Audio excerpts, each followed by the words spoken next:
ប្រធានាធិបតីតៃវ៉ាន់ប្រកាសក្តែងថាកោះតៃវ៉ាន់មិនត្រូវក្លាយជាផ្នែកមួយរបស់ចិនជាដាច់ខាតខណៈភាពតានតឹងកាន់តែកើនឡើងកម្ដៅ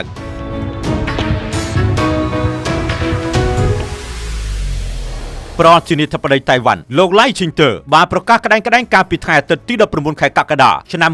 2026ថាកោះតៃវ៉ាន់ដែលកាន់តែលទ្ធិប្រជាធិបតេយ្យមិនត្រូវក្លាយជាផ្នែកមួយរបស់ចិនជាដាច់ខាតខណៈភាពតានតឹងកាន់តែកើនឡើងកម្ដៅដោយលោកអំពាវនាវឲ្យប្រជាជនតៃវ៉ាន់រួបរวมគ្នាការពារលទ្ធិប្រជាធិបតេយ្យនិងអត្តសញ្ញាណរបស់ខ្លួនខណៈប្រទេសចិននៅតែចាត់ទុកកោះតៃវ៉ាន់ជាផ្នែកមួយនៃទឹកដីរបស់ខ្លួននេះបើយោងតាមការចុះផ្សាយរបស់ទីភ្នាក់ងារព័ត៌មាន Reuters ថ្លែងក្នុងកិច្ចប្រជុំប្រចាំឆ្នាំរបស់គណៈបកវឌ្ឍនភាពប្រជាធិបតេយ្យ DPP ដែលកំពុងកាន់អំណាចប្រធានាធិបតីតៃវ៉ាន់លោកឡៃឈីងទ័របានអំពាវនាវឲ្យសមាជិកគណៈបករួបរวมគ្នាប្រឆាំងការគំរាមកំហែងពីទីក្រុងប៉េកាំងលោកបានចោទប្រកាន់ប្រទេសចិនថាកំពុងប្រើប្រាស់សម្ពាធនយោបាយសង្គ្រាមព័ត៌មាននិងសង្គ្រាមផ្លូវច្បាប់ដើម្បីបង្កើនការដាក់សម្ពាធលើកោះតៃវ៉ាន់លោកក៏បានលើកឡើងពីច្បាប់ថ្មីរបស់ចិនដែលតៃវ៉ាន់បារម្ភថាអាចត្រូវប្រើដើម្បីដាក់សម្ពាធលើពលរដ្ឋតៃវ៉ាន់ដែលទីក្រុងប៉េកាំងចាត់ទុកថាជាអ្នកបំបែកខ្លួនជាការឆ្លើយតបប្រទេសចិនបានច្រានចោលការរិះគន់ទាំងនេះហើយតែងតែហៅលោកឡៃឈីងទ័រថាជាអ្នកបំបែកខ្លួនដោយសារគោលជំហររបស់លោកក្នុងការលើកកម្ពស់អត្តសញ្ញាណដាច់ដោយឡែករបស់តៃវ៉ាន់លោកឡៃឈីងទ័រ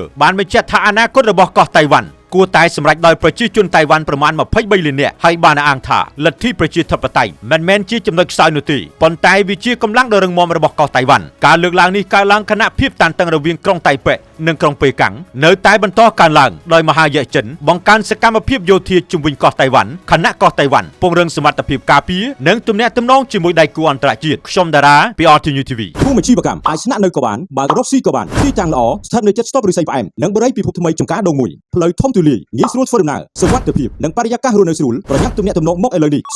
880 09 099 880 09